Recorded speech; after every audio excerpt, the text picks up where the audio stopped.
Let's just say the ratings aren't the same with Caitlin Clark and the Indiana Fever now eliminated. Game 1 of the Aces Liberty matchup on Sunday drew an average of 929,000 viewers.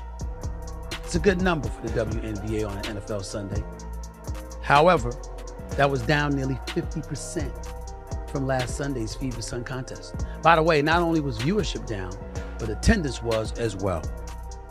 Did you see what just happened? Caitlin Clark stepped onto that European court, and the whole place exploded. Fans were going absolutely crazy chanting her name. Like she was a rock star. It's like nothing we've ever seen before in women's basketball, and fans are supporting her.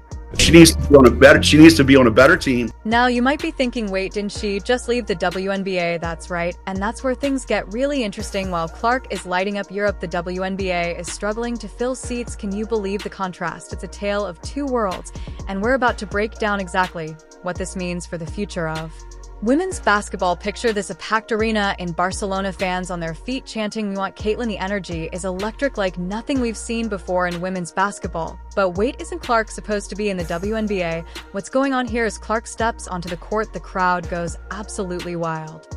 Backs out Nelson Adota. Clark will fire and hit the three. It's a far cry from her college days or brief WNBA stint. Barcelona basket famen knew exactly what they were doing when they signed her, plastering her face across billboards and social media. And now the fans are showing their appreciation in a big way. Recuperar el Sant Adrià. Sí, això és minibàsquet, tenen 12 anys i han de passar aquestes coses. El seu ritme és altíssim i no és fàcil prendre decisions, però el més important és que tots dos equips han lluitat. Clark's loving every second of it too. She is talking about how excited she is for the European game with its different rules and more aggressive style. It's a whole new challenge for her, and you can bet she's ready to take it on as Clark embraces her new European adventure. The WNBA is grappling with an unexpected challenge. Think the league's doing just fine without its brightest young star. The latest attendance figures might shock you. How many empty seats does it take to send league executives into panic mode? Of the WNBA, and the fact that NBA investors, actual NBA investors and owners, that would really be owners, are none too happy right now. And in fact, there's speculation that some of the financials are being possibly hidden even from the owners by the NBA and maybe Adam Silver. Let's take a closer look at what's really going on with the WNBA. The numbers are in, and they're painting a pretty grim picture. We're talking about a serious drop in game attendance and TV ratings. It's not just a small dip. We're seeing some arenas looking like ghost towns compared to the packed houses they used to have. Listen, she's a rookie. It's going to happen whatsoever. But there's a lot of people that spent a long time building this league into what it is. You might be wondering, how bad could it really be? Well, brace yourself, because the contrast between Clark's European reception and the WNBA's current situation is mind-blowing. While Clark's debut in Barcelona had fans hanging from the rafters, some WNBA games are struggling to fill even half their seats. It's like night and day. Look at the number. Yeah, I thought we responded really well, and Penn State went on some runs, and we seem to always have an answer, and you got to give credit. I thought Sydney was great. I thought Kylie was great. I thought Taylor was great. You got to step up when your teammates go down, obviously playing without Molly Davis. But I think the biggest key for us was to defend the three-point line. But why is this happening? What's causing such a drastic change in the WNBA's fortunes? There are a few factors at play here. First, losing a star player like Caitlin Clark is a major blow, and the league was never supposed to let that happen. Times Square, take a look.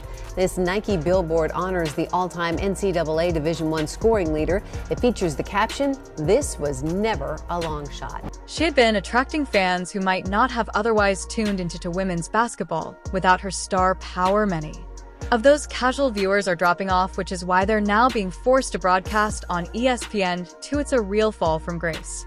Oh, the Sue Bird, Curly Sue! With European leagues stepping up their game and offering more competitive salaries in packed arenas, some players are starting to see overseas opportunities as more attractive. This brain drain is making it harder for the WNBA to maintain the level of play that fans expect, and it's just the beginning.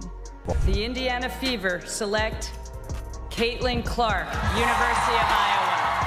And let's not forget about marketing and exposure. The WNBA has been working hard to increase its visibility, but without marquee names like Clark, it's an uphill battle. TV networks are less likely to give prime time slots to games that aren't drawing big numbers, creating a vicious cycle of decreased exposure and Falling viewership now, you might be thinking, surely it can't be that bad, right? Well, hold on to your seats because these numbers are going to blow your mind. Another recent report show that WNBA viewership is down nearly 50% compared to when Caitlin Clark was playing. That's not a typo. We're talking about half of their audience just gone.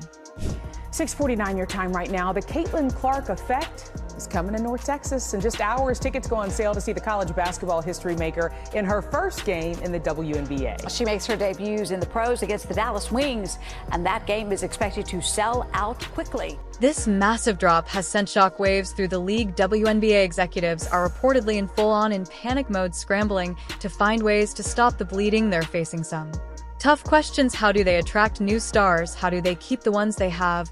And most importantly, how do they get fans back in those seats? Caitlin Clark last night finished up one of the most remarkable years of basketball playing up. It's not just about filling arenas either. This viewership crisis is affecting everything from sponsorship deals to TV contracts to ticket price. The WNBA's entire business model is under the microscope, and there are serious concerns about its long-term viability if these trends continue. Just take a look at the current ticket prices. What's wrong with the WNBA? What's wrong with diversity, equity, and inclusion? What's wrong with this race agenda? What's wrong with this Black Queens agenda? After what she did at Iowa her senior year, I started saying, hey, I think she's going to be the biggest star in sport. This is ridiculous, but here's where it gets really interesting. While the WNBA is struggling, Clark is bringing something special to Europe. It's not just her skills on the court. She's injecting a whole new level of excitement and energy into the game. European fans are eating it up, and it's creating a buzz that the WNBA can only dream of right now. And as the excitement builds, the European leagues are chanting, "We want Caitlin," and I'm sure Caitlin Clark is excited as well. Couldn't make up my mind. Like, the amount of conversations we had about it was almost too many in a way, but it's a big decision, so it's like not one you want to mess up. I think the main things about Iowa that I liked is, one, doing something special that's never been done before. I think that was super important to me. Clark's not just playing basketball, she's igniting a revolution, and it's spreading faster than wildfire. You think ticket sales are impressive? Wait till you hear what's happening to merchandise, TV deals, and even local businesses. How far can this Clark effect really go? There's a reason there's almost 10,000 people here. Caitlin Clark. Caitlin Clark. Caitlin Clark. Let's rewind a bit. When Clark entered the WNBA, basketball was struggling to find its footing. Attendance was low, media coverage was minimal, and the sport was often overshadowed by men's leagues. But back then, everything changed, and it happened at breakneck speed. Martin looking. Here's Clark. She fires, and it goes! She hit it!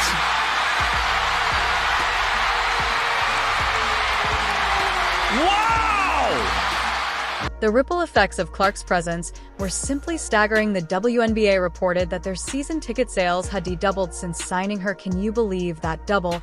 And it wasn't just about putting butts in seats. Fans raced to get their hands on Clark's jerseys, creating a merchandise frenzy like nothing seen before in women's basketball.